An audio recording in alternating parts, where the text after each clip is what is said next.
ओम साई राम, ओम साई राम, ओम साई राम। सभी साईं भक्तों को मेरा नमस्कार। साथियों, कथा प्रारंभ करते हैं। जैसा कि पिछले भाग में आपको बताया था कि माधव मास्टर जी को दूसरा जन्म मिला। बिच्छू के कांटे से उनका अंतकाल हो गया था। उनको दूसरा जन्म मिला। बाबा ने उनको वापस जिंदा किया, नाम दिया श्यामा।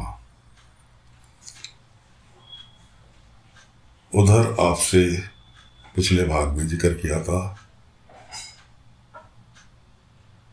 कि कोई देवीदास जी ने वापस शिरडी में प्रवेश किया है।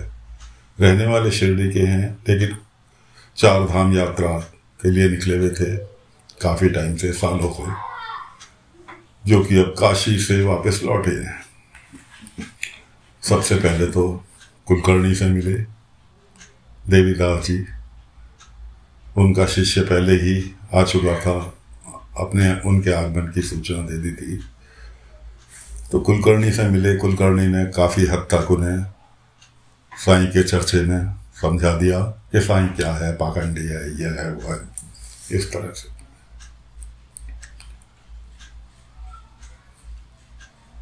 अब जब देवीदास जी कल आ रहे थे वापस गांव में, तो उनके साथ पीछे पीछे बहुत सारी पब्लिक गुरु जी के स्वागत में चल रही थी। मालसापति जी, पाटिल जी, दोनों के दोनों माधव को लेकर द्वारका माई जा रहे थे। उसी भीड़ में को चीरते हुए वो द्वारका माई निकल गए। उन्होंने नहीं देखा। उन्हें तो माधव को पहुंचाने की जल्दी थी कि माधव को किसी तरह से शीघ्र अतिशीघ्र बाबा के पास पहुंचा दिया जाए।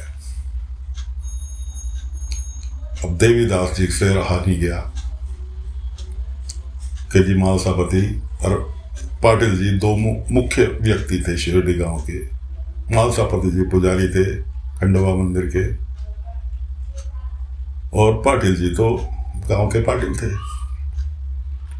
दोनों ही उनसे मिलने नहीं पहुंचे, इसलिए उन्होंने बुलावा भेज दिया मालसापति जी को और पाटिल जी को, दोनों को अपने निवास स्थान पर बुला लिया। मालसापति जी और पाटिल जी पहुंचे।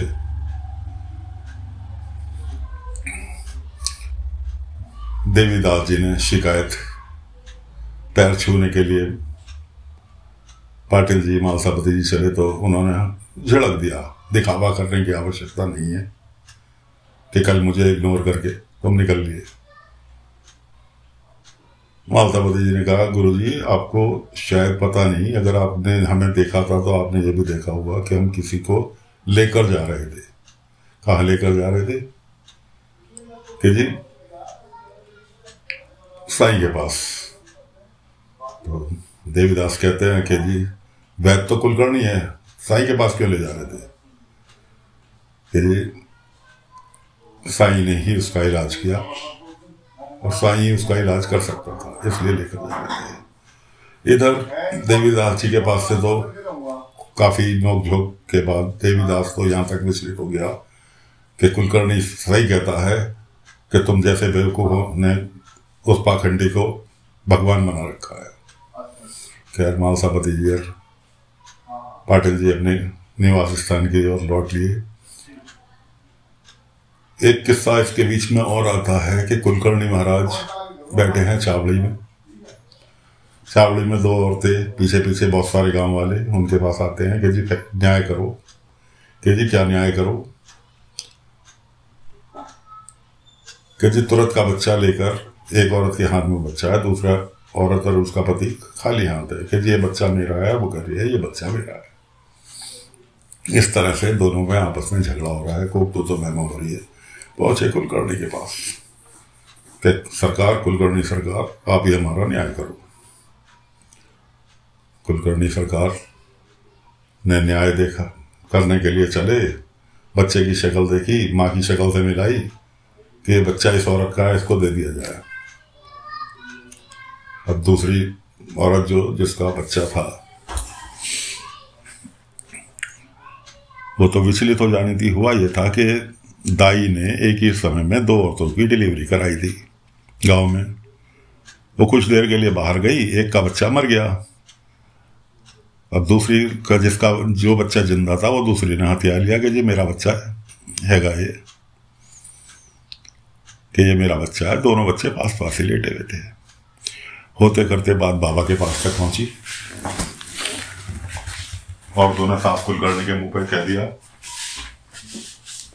कि हमें तुम्हारा न्याय पसंद नहीं है। कुलकर्णी भी बिदक गया कि न्याय पसंद नहीं है तो मेरे पास आए क्यों थे? कि अगर मेरा न्याय पसंद नहीं है तो मेरे पास आए क्यों थे? मैंने बुलाने गया था तुम्हें। चलो जी, बाबा के पास पहुंचे। बाबा ने सबकी बात सुनी, कहने लगे तो विकट समस्या है भाई। खैर, उन्होंने कहा लाओ बच्चा, पहले तो माओ की गोद में दिया बारी बारी से कि देखते हैं किसके बाद जाके बच्चा चुप होता है। बच्चा नहीं चुप हुआ। बाबा ने कहा भाई अब इसका फैसला एक तरीके से किया जा सकता है। पाटिल जी भी वहीं मौजूद थे। बहुत सारे गांव वाले शिरडी पहुंच गए कि बाबा का न्याय देखते हैं।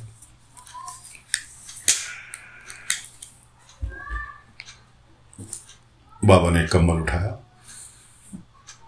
कम्बल उठाकर उसको बच्चे पे लिटाया और उसका दोनों, एक पल्ला एक साइड और दूसरा उसको लपेट लिया। बाबा ने कहा अब दोनों औरतें ये रस्सा कसी जैसे रस्सा खींच जैसे करते हैं उस हिसाब से इसको खींचेंगे और जिसकी तरफ को झुकाव होगा बच्चा उसका। तो एक फैमिली तो तुरंत तैयार हो गई जिसको कुलकर्णी ने बच्चा दिया था, क्या हम तैयार हैं। दूसरी फैमिली का पति भी तैयार हो गया उसका, लेकिन उसकी औरत कहने लगी बाबा के चरणों में बैठकर कि नहीं साईं, मुझे ये फैसला आपका मंजूर नहीं है, आप बच्चा इसको दे दो। मैं बिना बच्चे के रह लूंगी, कम से कम मैं अपने बच्चे को इस तरह से, उसकी जान भी जा सकती है इस तरह से रस्सा खींच के करूँ। बस फिर क्या था, बाबा ने कहा हो गया न्याय। बाबा ने कहा बच्चा इसको दे दो, बच्चा इसका है। जो माँ अपने बच्चे को एक फांस बर्दाश्त नहीं कर सकती, ये तो रस्सा खिंची की बात थी, वो बच्चे की इस तरह से कसरत कैसे होते देख सकती है। बाबा ने कहा बच्चा इसको दे दो। अब बारी आती है जिसकी गोद में बच्चा था, जो अपना हक साबित कर रही थी। उसके पति ने उसको हड़काया कि सच सच बता। तब उसने अपनी गुनाह कबूल किया कि ऐसे ऐसे मेरे साथ तुम्हारे घर वाले मुझे टॉर्चर करते थे, काफ़ी दिन शादी को हो गए, बच्चा नहीं हुआ था, मैं गर्भवती हुई, उसके बाद भी बच्चा मर गया। तो मैंने ये सोचा कि कहीं मुझे घर से निकालना थे, इसलिए मैंने बच्चा नहीं लिया। सभी गांव वालों के साथ सामने काफ़ी अपमानित होने के बाद वो अपने घर को गए। जिसको का बच्चा था उसको बच्चा मिला। ये था बाबा का न्याय। अब आगे चलते हैं, पहुंचते हैं कहाँ? अब पहुंचे देवीदास जी के घर। देवीदास जी अगले दिन सुबह पूजा के लिए अपनी चेलों के साथ टोकरी में सामान वगैरह रख के फल फ्रूट लेकर मंदिर के लिए जा रहे हैं। पीछे पीछे 2-4 गांव वाले भी चल रहे हैं।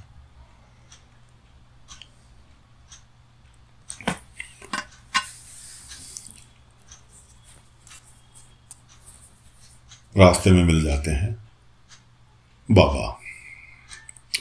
उनके पीछे पीछे जो गांव वाले चल रहे हैं उनमें से ही एक ने, चंदू नाम के ग्रामीण ने, अरे पीछे पीछे आ रहा था कि जी अरे साईं आप यहाँ, अच्छा हुआ मेरा आज का दिन अच्छा कटेगा, आपके सुबह सुबह दर्शन हो गए। उसने दौड़ के बाबा के पैर छू लिए। उसके बाद देखा तो पीछे पीछे देवीदास जी आ रहे थे। उसने दौड़ के उनके भी पाँव छू लिए। देवीदास जी का एक ही बात कि रहने दो, दिखावा करने की जरूरत नहीं है। खैर जी, चंदू तो अलग कोट गया। अच्छा कि तुम हो साईं, तुम्हारी ही चर्चे गूंज रहे हैं शिरडी में।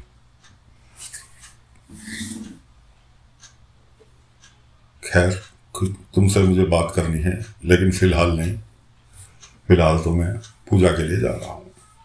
बाबा ने कहा पूजा तो आप कहीं यहाँ भी कर सकते हैं, बात भी कर लीजिए, पूजा भी कर लीजिए। कहा यहाँ पूजा कैसे संभालोगे? बाबा ने कहा भगवान हर जगह मौजूद है, कण कण में मौजूद है। तो देवीदास जी कहते हैं कि जी कण कण में मौजूद है, इसका मतलब शास्त्र वगैरह में जो कुछ पूजा विधि लिखी हुई है सब बेकार है। और तुम ये बात कह रहे हो जिसका ये नहीं पता कि तुम हिंदू हो कि मुसलमान हो। बाबा ने पलट के जवाब दिया कि ऊपर वाले ने तो सिर्फ इंसान बनाया, ये हिंदू मुसलमान तो नीचे आके धरती पे इंसान ने बनाए, ऊपर वाले ने तो सिर्फ इंसान बनाया। इस तरह से दोस्तों काफी लंबा तर्क चला। तर्क चलने के बाद नतीजा यहां पहुंचा कि देवीदास जी का जो शिष्य था, परम शिष्य था, उसने कहा कि साईं आज तक मैं बचपन से ही घर से बेघर निकल लिया था, गुरु जी की शरण में कितने यज्ञ किए, कितने पाठ किए, कितने सब कुछ किया, लेकिन जो गुरु ज्ञान आज आपने दिया उसके बाद सब चीज व्यर्थ है। क्या आप मुझे ईश्वर से मिला सकते हैं? अब देवीदास जी खड़े हुए मौन, क्योंकि बाबा से कई उन्होंने तर्क किए, बाबा ने हर तर्क का जवाब उन्हें तुरंत दिया, क्योंकि बाबा तो स्वयं भगवान थे, स्वयं ऊपर वाले ने उन्हें नीचे भेजा था एक अवतार के रूप में, तो इसलिए बाबा को तो किसी तरह की कोई वो थी नहीं। बाबा से पूछते हैं देवीदास जी इंसान का सबसे बड़ा कर्म क्या है? बाबा ने कहा इंसान का कर्म है सेवा, सिर्फ सेवा। निष्पक्ष होकर जो सेवा आप करोगे वो सेवा ऊपर वाले के पास तक जाएगी। देवीदास जी कहने लगे इसका मतलब हमारा पंडित होना, वेद व्यास पढ़ना, शास्त्र पढ़ना सब बेकार? मैं कहा नहीं, सबके कर्म ऊपर वाले ने निर्धारित किए हैं। इंसान ने कर्म बनाए हैं, जिस घर में पैदा होगा, जिस जैसा करेगा कर्म होंगे वैसे ही वो आगे करेगा। लेकिन उसके बाद भी अगर सही राह पर चलेगा तो आदमी कर्म से ही जाना जाता है, कर्म से ही साधु संत कहलाता है, कर्म से ही सन्यासी कहलाता है, कर्म से ही चोर कहलाता है, कर्म से ही पंडित बन जाता है, कर्म से ही बिजनेसमैन बन जाता है। हर चीज का एक ही उपाय है कर्म। कर्म सबसे बड़ा है कि अच्छे कर्म करोगे अच्छा फल मिलेगा।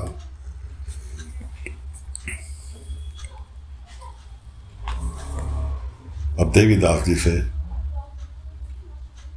बोल नहीं बन पा रहे थे कि वो अपनी पूजा की सामग्री लिए हुए वहां पर मौजूद खड़े हुए हैं, लेकिन वो किसी भी तरह का तर्क नहीं दे पा रहे थे।